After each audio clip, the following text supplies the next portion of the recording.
Bonjour, mon invité aujourd'hui est Taoufik Jelassi, ancien ministre universitaire depuis de nombreuses années et aujourd'hui sous-directeur de l'UNESCO où il est chargé de la communication et de l'information. Bonjour. Bonjour. Votre parcours est vraiment édifiant en termes de cohérence. Vous avez toujours navigué dans l'univers de l'informatique, les nouvelles technologies. Et qu'est-ce qui explique cette constance et cette envie parce qu'il s'agit d'une technicité pointue. Merci pour l'invitation, pour cette interview. C'est vrai que le fil conducteur dans ma carrière, ça a toujours été l'information, la communication, les technologies de l'information et de la communication. D'un point de vue académique, plus de 30 ans comme professeur universitaire et doyen, mais aussi gouvernemental et de politique nationale, lorsque j'ai intégré le gouvernement en Tunisie. Le secteur privé, j'étais 2 fois président du conseil d'administration d'un opérateur télécom, et plus récemment comme sous-directeur général de l'UNESCO, chargé de la communication de l'information, et ce depuis 2021, ça fait presque 5 ans. Donc c'était le fil conducteur. Ça a été très enrichissant parce que ça m'a permis de travailler sur ce sujet, mais de perspectives complètement différentes. Oui. Évidemment, comme vous le savez très bien, le monde académique, c'est la recherche, l'enseignement. Lorsqu'on intègre une entreprise privée, c'est plus évidemment le business en quelque sorte, si on peut dire. Le gouvernement, ce sont les politiques nationales en la matière, et l'UNESCO, c'est les multilatérales, puisque c'est l'organisation intergouvernementale qui couvre le monde avec 194 pays membres. Oui, justement, vous êtes sous-directeur général de l'UNESCO depuis 2021. Aujourd'hui, il y a un nouveau directeur général, M.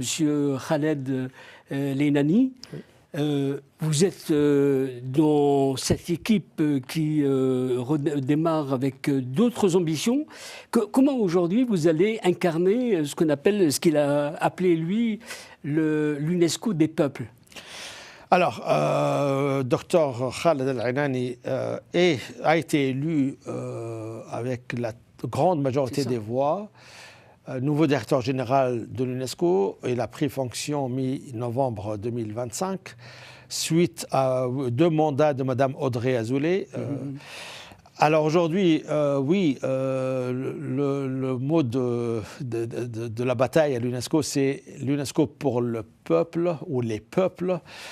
Évidemment, dans le domaine de la communication et de l'information, il y a de nouveaux défis, de nouveaux challenges. Mais avant, il faut incarner, peut-être nous expliquer comment concrètement les choses sont, pour qu'on comprenne.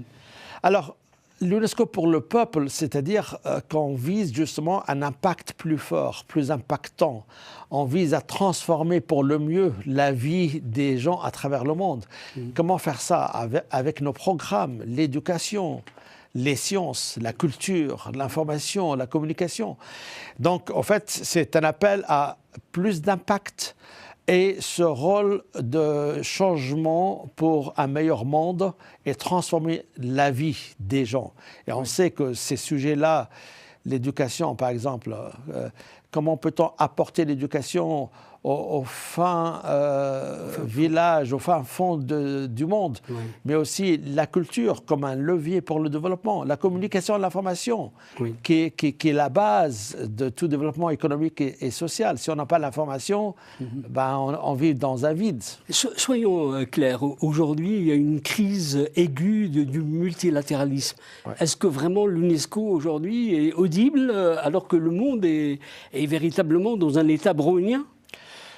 Il faut qu'on soit audible, qu'on reste audible. Le contexte, comme vous l'avez dit, le contexte géopolitique est très difficile aujourd'hui parce que certains des pays, et non pas des plus petits, hein, plutôt des plus grands, doutent à l'effet positif du multilatéralisme. Mais il y a aussi, au niveau du système des Nations Unies et à l'UNESCO, une crise budgétaire importante suite au retrait des Nations Unies, retrait des États-Unis, qui était le pays donateur numéro 1 de l'organisation. Lorsqu'une organisation pareille quitte, un pays pareil quitte l'organisation avec 75 millions de dollars de donations. Évidemment, ça se sent fortement dans nos programmes à travers le monde, à travers nos bureaux hors siège. Donc, il y a la crise politique du multilatéralisme, il y a la crise budgétaire et financière qui s'est ensuie. Et alors, comment aujourd'hui vous allez prioriser votre action? Comment vous allez vous orienter dans ce contexte contraint? Et est-ce que vous avez vraiment l'ambition d'aller vers ces objectifs? Alors, nous, on doit croire en la mission de l'UNESCO, aux objectifs de notre mandat. Ceci dit, concrètement, comme vous le disiez, comment faire autant, si ce n'est pas plus, avec beaucoup moins. On n'a pas beaucoup de choix, mais de viser d'autres donateurs que les pays membres. Par exemple, Expliquez-nous, parce que beaucoup ne comprennent pas. C'est que vous avez un budget. Nous avons un budget qui est le résultat des donations des pays membres de l'UNESCO. Donc l'UNESCO, en tant qu'organisation intergouvernementale... Ils sont décidés en dehors du budget, évidemment. Il y a ce qu'on appelle les cotisations normales, annuelles de chaque pays membre. Mais ce qu'il faut qu'on fasse plus, c'est tout ce qui est ce qu'on appelle l'extra-budgétaire, c'est-à-dire les donations volontaires, et non pas la donation obligatoire en tant que pays membre. Il faut qu'on aille plus vers l'extra-budgétaire, aussi bien avec les pays membres, mais on sait que leurs priorités sont ailleurs. En Europe, c'est la défense, c'est le militaire, c'est le soutien à l'Ukraine. Donc on sait que même par rapport aux pays membres, ils ont d'autres priorités.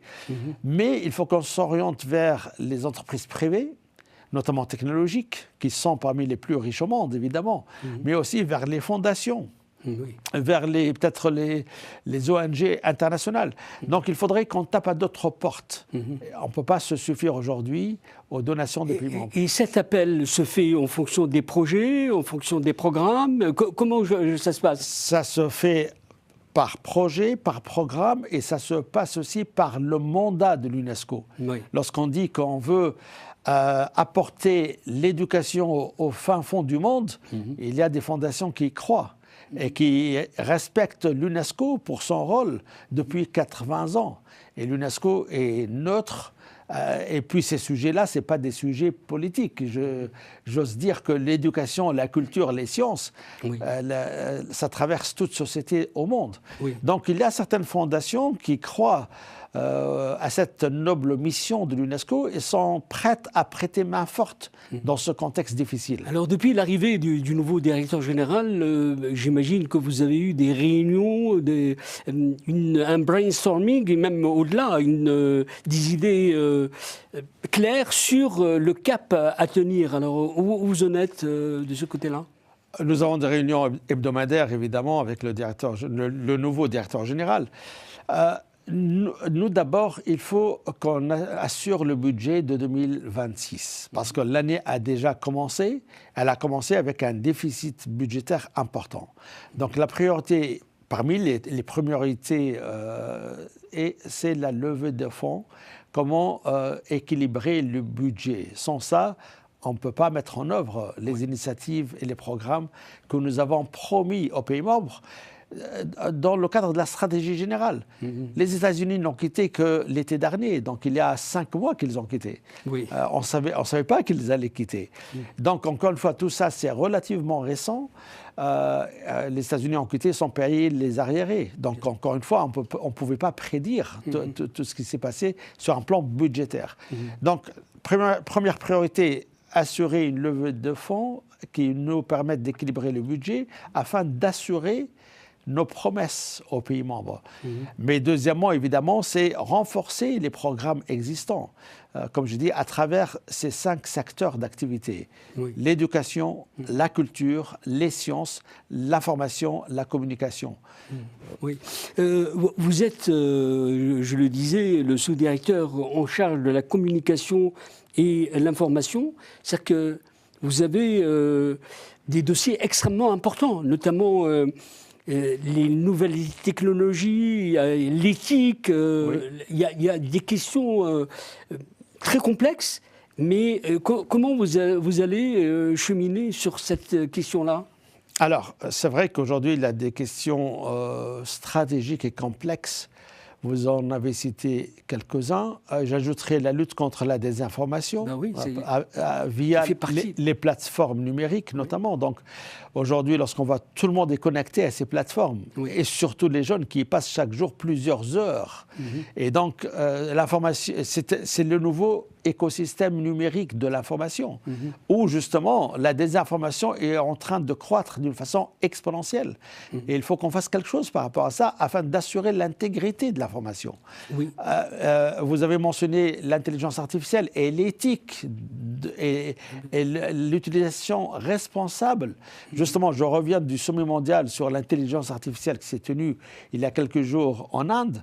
C'était la première fois qu'on entendait la voix du Grand Sud, le Global South, comme on l'appelle, puisque les précédents sommets ont tous eu lieu dans des capitales du Grand Nord ou du Global North.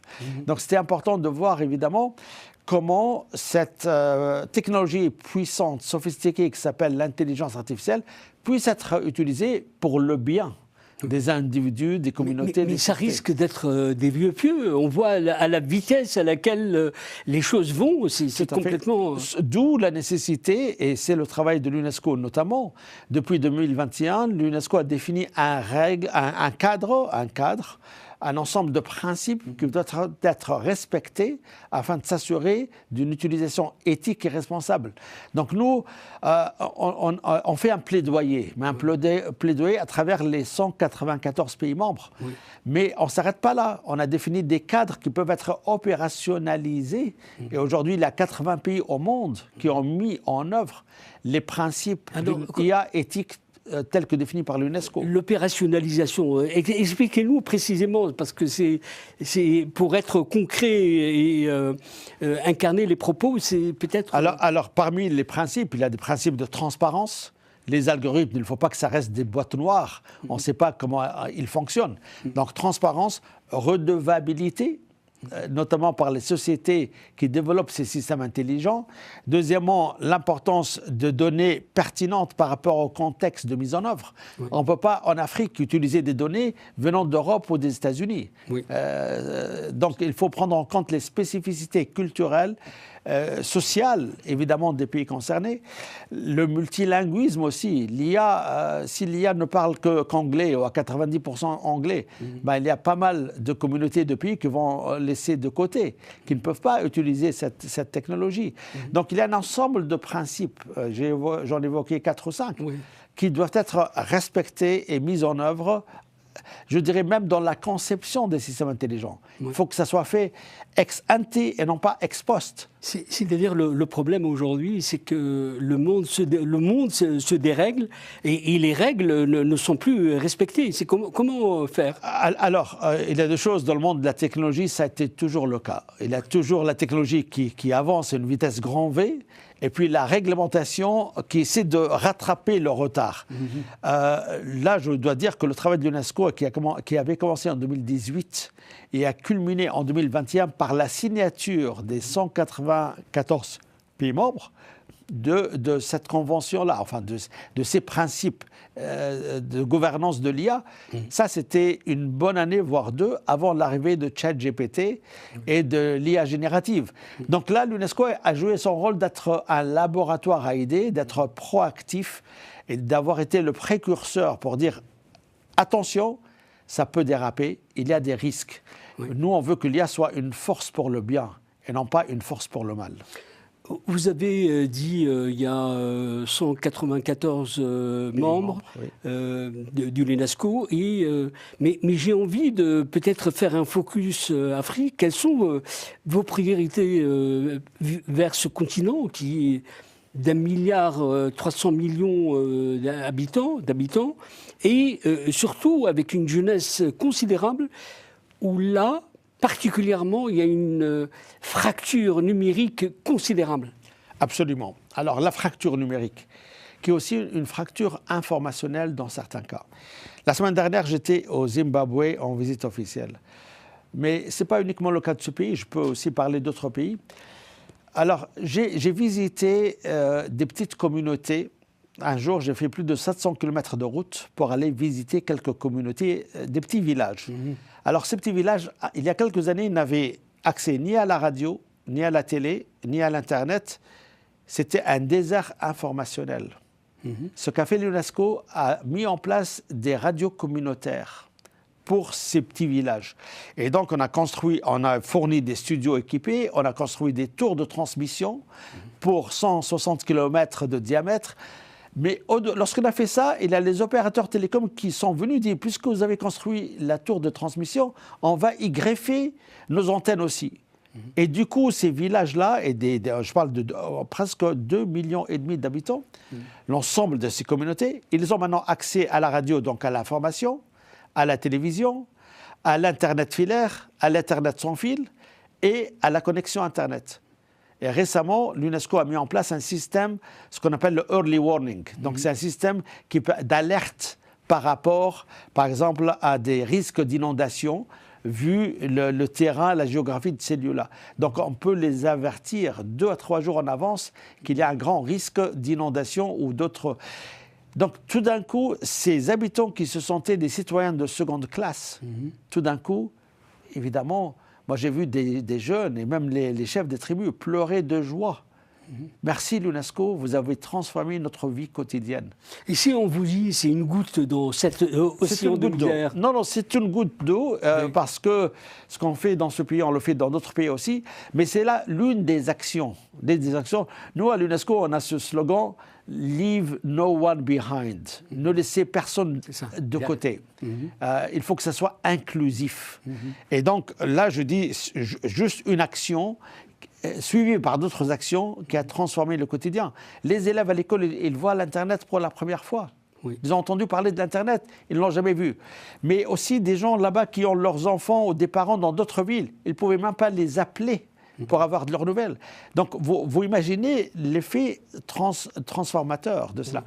Ça, c'est un enjeu, l'information et la communication. Le deuxième enjeu, c'est l'éducation. C'est comment justement, notamment à travers ce qu'on appelle le digital learning, comment on peut apporter l'éducation, on amène les professeurs à travers des cours en ligne vers ces petits villages, etc. Et vous êtes dans la phase action déjà? On est dans l'action. La troisième, c'est évidemment toute la sauvegarde du patrimoine culturel africain. Je gère entre autres le programme Mémoire du monde de l'UNESCO. On a très peu de soumissions venant d'Afrique. Et lorsqu'on connaît la très grande richesse culturelle de l'Afrique, on dit mais il faut qu'on fasse un effort. Il faut qu'on augmente notre plaidoyer, qu'on apporte notre soutien aux pays intéressés pour préparer les dossiers de soumission pour que les biens culturels qui ont une valeur internationale et des fois universelle soient inscrits dans le programme La mémoire du monde de l'UNESCO. Vous l'avez dit, c'est que je voudrais continuer sur les priorités Afrique de l'UNESCO. Vous avez évoqué l'éducation et d'autres aspects sur l'information. Quels sont les autres éléments? Il y a aussi la question de la femme. Il y a la question de la femme. Alors l'Afrique, vous le savez, c'est la première priorité mondiale de l'UNESCO depuis de nombreuses années. La deuxième priorité mondiale de l'UNESCO, c'est l'égalité des genres, dont on arrive aux femmes. Alors les femmes, nos études montrent des statistiques assez alarmantes. Et ce n'est pas uniquement en Afrique, mais ailleurs. 75% des femmes journalistes subissent un harcèlement en ligne. Et l'année dernière, 40% d'entre elles finissent par être physiquement attaquées. Donc ce qui commence dans le cyberespace, l'intimidation, l'harcèlement, passe après au monde physique réel. Donc évidemment, nous, on veut protéger les journalistes, et notamment les journalistes femmes, parce que sans journalisme, on n'aura pas l'information. Justement, je voudrais continuer sur cette dimension-là, l'information. Informer, c'est le devoir d'informer, c'est un élément fondamental. Comment aujourd'hui, dans ce monde où on voit les libertés se réduisent partout, et surtout cette espèce de censure et le contrôle? C'est vrai. Notre étude qu'on a publiée décembre dernier, 2025, montre que la liberté d'expression a reculé de 10% à travers le monde. Et, je reviens à votre question, 62% des journalistes font de l'autocensure par crainte de représailles. Donc, ils ne publient pas leurs articles ou leurs analyses ou leurs éditoriaux par crainte de représailles. 62%. C'est une véritable menace. Et c'est de nouvelles situations. Les 4 dernières années, 300 journalistes ont été tués pendant l'exercice de leurs fonctions. Et c'est un chiffre historique. Et des fois, moi je dis que être journaliste aujourd'hui, c'est l'une des professions les plus dangereuses au monde. Et surtout en zone de crise ou en zone de conflit. 62% des 300 journalistes tués, ils ont été tués dans des zones de conflit et de crise. Donc la situation, elle est inquiétante, elle est noirâtre. C'est un développement négatif de ces dimensions-là. Ce qui veut dire que l'UNESCO doit redoubler d'efforts pour justement promouvoir une information objective, des médias indépendants, pluralistes. Ça fait partie de notre mission. Mais c'est que certes, vous avez un magistère très important, une influence morale, mais la réalité aujourd'hui, ça dépasse les épaules de l'UNESCO. Tout à fait. Il faut que les pays membres de l'UNESCO nous aident dans cet effort parce que, évidemment, si vous me parlez de mise en œuvre, elle se fait dans les pays respectifs, avec le concours des autorités. L'UNESCO ne peut pas le faire toute seule. Et donc, c'est vrai, on a cette influence morale, on fait ce plaidoyer, on est prêt à accompagner, on le fait d'ailleurs, accompagner les autorités à mettre en place, par exemple, de nouvelles lois d'accès à l'information, entre autres, le plan national pour la sécurité des journalistes, assurer des médias indépendants, on fait des formations de journalistes, etc. Mais, encore une fois, on n'est pas maître à bord, on n'est pas maître à bord. Vous êtes aussi là parce que vous allez incarner la transformation numérique et c'est dans vos plans, vos attributions. Tout à fait. C'est-à-dire que comment vous allez vraiment mettre en application cette vision ? Alors, c'est l'un des sujets que j'ai introduit à l'UNESCO depuis 4 ans. Aujourd'hui, chaque pays au monde doit mettre en œuvre sa transformation numérique. Qui veut dire quoi ? Alors, si on parle du secteur public, déjà les services offerts aux citoyens. Est-ce que c'est des services sur base de papier, comme on l'a toujours connu, ou est-ce que maintenant on passe à des plateformes numériques où le citoyen, ça lui suffit de se connecter, de demander un extrait d'état civil ou je ne sais pas quel document, c'est fait au bout de quelques clics, de façon rapide, etc. Donc, il y a la transformation numérique par rapport aux services offerts par le secteur public aux citoyens. Deuxièmement, l'éducation, j'en parlais tout à l'heure. Aujourd'hui, comment on peut tirer le meilleur des nouvelles technologies, notamment de l'intelligence artificielle. Elle ne remplace pas l'enseignant, mais elle augmente l'apport de la connaissance, la démocratisation de l'accès à l'éducation.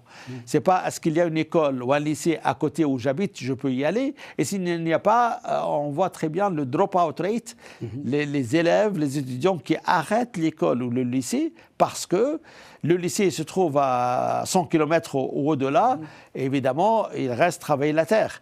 Mais aujourd'hui, comment on peut aller vers eux avec un enseignement, notamment rendu possible par les nouvelles technologies de l'information ?